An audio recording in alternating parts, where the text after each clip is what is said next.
Amanda Jefferys, hello. Hi. Oh, thank you so much for joining me. Now, I just want to make sure I've got this right. You're a consultant gynecologist and fertility specialist at BCRM. That's right. Yes, correct. Well, listen, thank you so much for just giving me some of your time today, because I know you're super. Pleasure. I wanted to pick your brains today about fertility procedures. So the kind of tests that you may or may not have um, before going into potentially having IVF treatment, Sure. um, because they've got some pretty interesting names here, and they can sound quite daunting. Yes, absolutely. So I've got my little list, and I thought if I could just go through them and then get you to explain what they are and who they might be for. Sure. Um, Absolutely. they're in no particular order, but this one does start with A. So the aqua scan, what is Yes.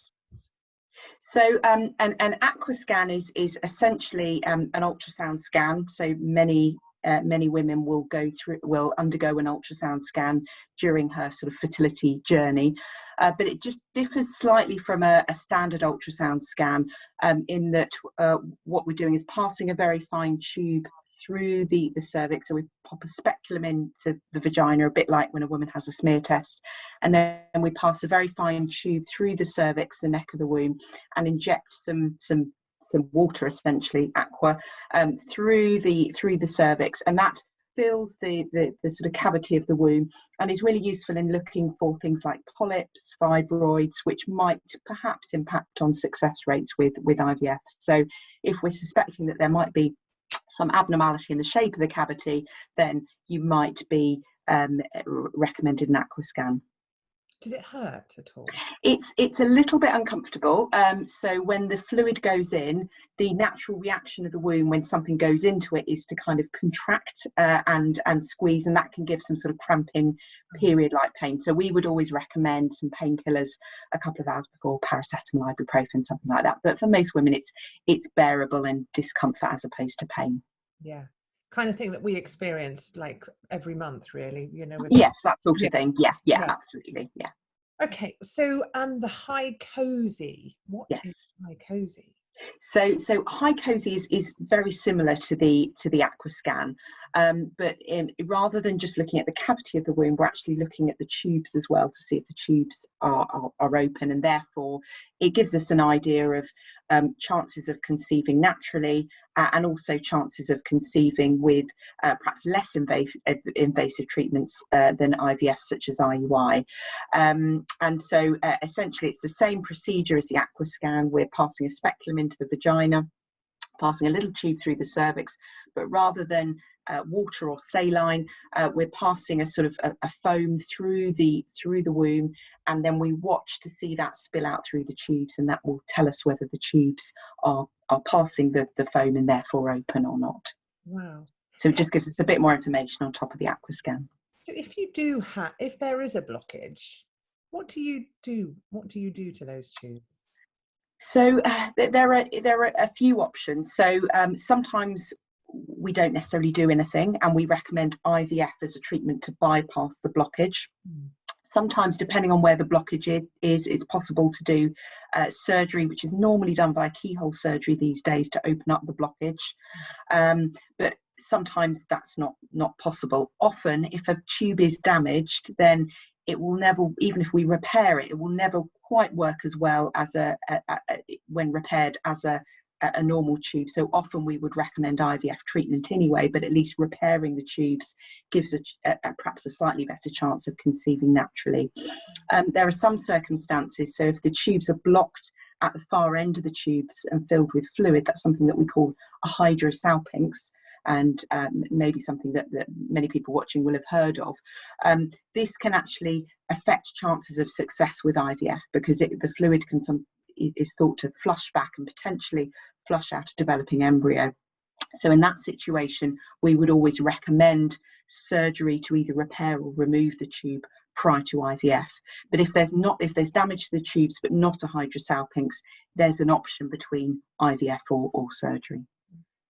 Is it the high cozy? I know there was one procedure that there is discussion about where people say if you have it, you then might enhance your chances of conceiving because it kind of clears something. Yeah, well, anything that flushes through the tubes theoretically might slightly improve the chance of conceiving, because there could be some sort of mucus or debris sort of sat in the tubes, which isn't necessarily a permanent blockage, but by flushing through the tubes, it might just sort of free that mucus and improve the function of the tubes. There's certainly some evidence. So another way of looking at the tubes is to do keyhole surgery, which is a bit more invasive, and flush through the tubes. And there's certainly a little bit of evidence that flushing through the tubes via keyhole surgery might slightly improve chances of conceiving, and therefore it stands to reason that other ways of testing the tubes where you're flushing the tubes might have a similar effect. That's okay. And so that was the high cozy you described before. Yes. What is the HSG? So the HSG or hysterosalpingogram is very similar to the high cozy in that it gives you a similar amount of information, and the procedure is similar. The only difference is that we are injecting X-ray contrast dye as opposed to the foam, and rather than doing an ultrasound scan to look at the tubes, we're taking X-ray pictures to see if the dye spills out through the tubes. So it gives you the same sort of information, it's just a slightly different way of getting the same information. And does that just, and whether or not you have that or the high cozy, does that just depend on your doctor's? Yeah, it may depend on the centre and what they prefer to use. It may depend on your preference. You may be offered both. I suppose the downside of the X-ray dye test is that it is radiation, although it's a relatively small radiation dose. But perhaps it's slightly, if you're suspecting that there might be some damage to the tubes, there might be a hydrosalpinx, then perhaps the HSG might be slightly better than the high cozy. So often it will be a discussion with the doctor at the time, and they'll guide you as to what they think might be the best test for you. Yes, okay. Now the hysteroscopy. Yes. So a hysteroscopy is a very fine camera that's passed inside the womb. So the camera typically is only a few millimeters in diameter. It's like a telescope which is passed through the vagina, through the neck of the womb and into the womb. And this can be done either under a local anaesthetic, which sounds unpleasant, but actually it isn't. Most women find it uncomfortable but not painful, because there's fluid being passed inside which gradually kind of opens up the neck of the womb and then allows the camera to be passed inside. Or it can be done under a general anaesthetic. And it's basically a way of directly visualising the cavity of the womb. So it's the kind of gold standard way of looking at the inside of the womb to make sure there's nothing that potentially is impacting on chances of conceiving naturally or potentially with IVF treatment. So things like, again, polyps, fibroids, scar tissue, variations in normal and the shape of the womb. So it's something that you might be offered during the fertility journey. If we're suspecting there might be something like a fibroid or a large polyp, then in that situation you might be offered it under a general anaesthetic, because it might require a bit more sort of surgery manipulation in order to remove those things. But increasingly, for just having a look, it's offered these days by IVF clinics under a local anaesthetic. Okay. And you can, after a local, you can kind of, it's after general that you need like a day to rest, really, don't Absolutely. So after a general, they would say you shouldn't drive, you shouldn't work, you need to, just from point of view the general anaesthetic, let that wear off for 24 hours. After a local anaesthetic, you might feel a little bit of discomfort afterwards, but in general, most women can get back to their day-to-day activities within a couple of hours of that. Now the transvaginal ultrasound, is that the one? Is that, well, you expect that's the one that you kind of have throughout, right? Yeah, so that's probably the most routine test that I think most women during their fertility journey will undergo. So it's an internal scan probe that goes into the vagina, and the reason it's done that way is because looking at the womb and the ovaries that way, it gives us much clearer views than going through the tummy.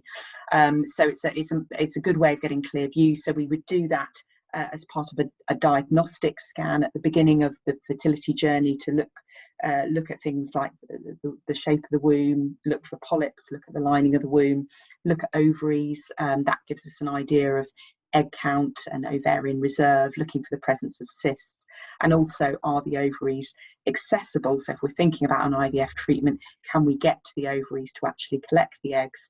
Because the actual egg collection procedure is done via a transvaginal guided ultrasound as well. And obviously all the monitoring scans during IVF tend to be via this internal transvaginal ultrasound scan.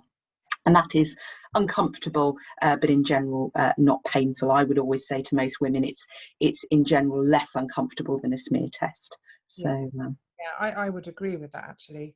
I've had multiple yes. transoperations. The last one on my list here is a laparoscopy. Yeah, so laparoscopy is essentially keyhole surgery. So it is a surgical procedure. It's done in a hospital, in operating theatres, under a general anaesthetic, and it's a way of looking at the tubes. So we can pass dye at the time of the laparoscopy to look at the tubes, but also look at the rest of the pelvis. And it's what we would call the gold standard way of looking at the tubes in the pelvis. But it's also quite invasive, so it's not something we would offer to everybody, or not something we would feel is necessarily appropriate or necessary in everybody.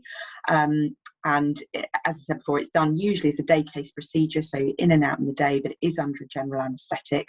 We make a little cut in the belly button, about a centimetre, half a centimetre to a centimetre long, pass a camera inside to allow us to look inside the pelvis, and we pass gas inside at the same time, which allows us to sort of physically see. And then usually we make one or two other little cuts of about half a centimetre somewhere on the abdomen to allow us to sort of put another instrument in to manipulate things. And this, as I said before, allows us to pass dye through the cervix to look and see if the tubes are open. But it also allows us to look for other things. So it doesn't just tell us whether the tubes are open or not. So with a HSG or a hycosi, it's literally telling you, are the tubes open or not?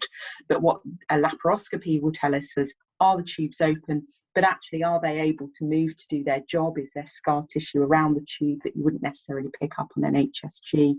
Are there other conditions in the pelvis that might be affecting fertility or contributing to other symptoms such as pain, such as endometriosis, scar tissue? And it's also an opportunity to potentially remove endometriosis, remove scar tissue, potentially operate on the tubes to improve chances of conceiving if appropriate. So you're saying then you sort of start with the transvaginal to give you an idea as to then what procedure is perhaps necessary. Exactly. So the transvaginal ultrasound is a very useful screening test that probably most people get, and based on that, based on a couple's history, based on the investigations, things like age, the partner's sperm count, it will allow us to individualise our recommendation in terms of the appropriate tests. And you may be offered none of these additional tests, you may be offered a number of these additional tests depending on individual circumstances. I think, I mean, my journey was quite a long time ago now, but I had something where I'm sure there was a balloon.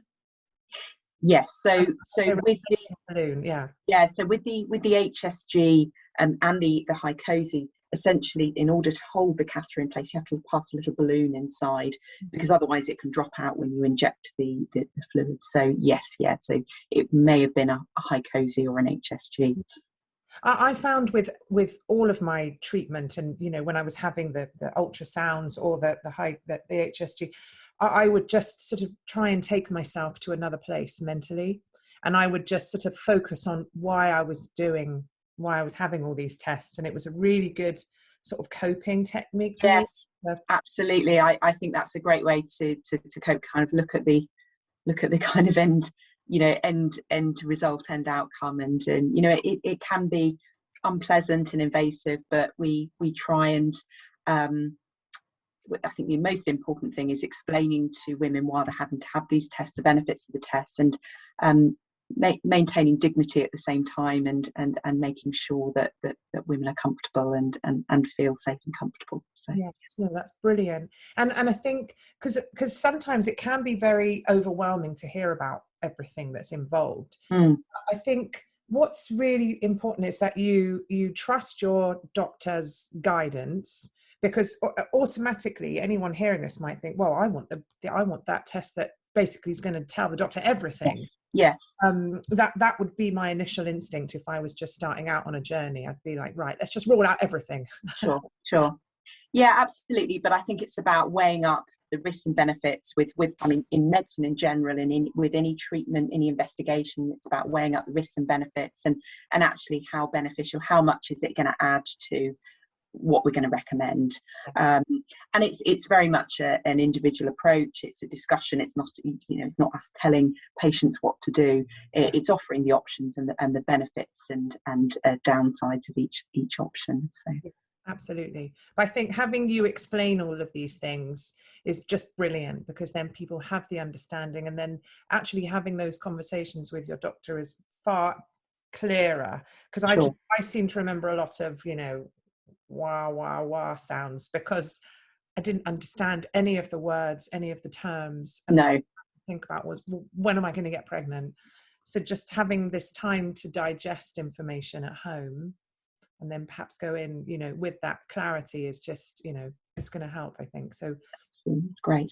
So thank you so much for talking us through all of these. It was so helpful. Very welcome. I hope it's been helpful.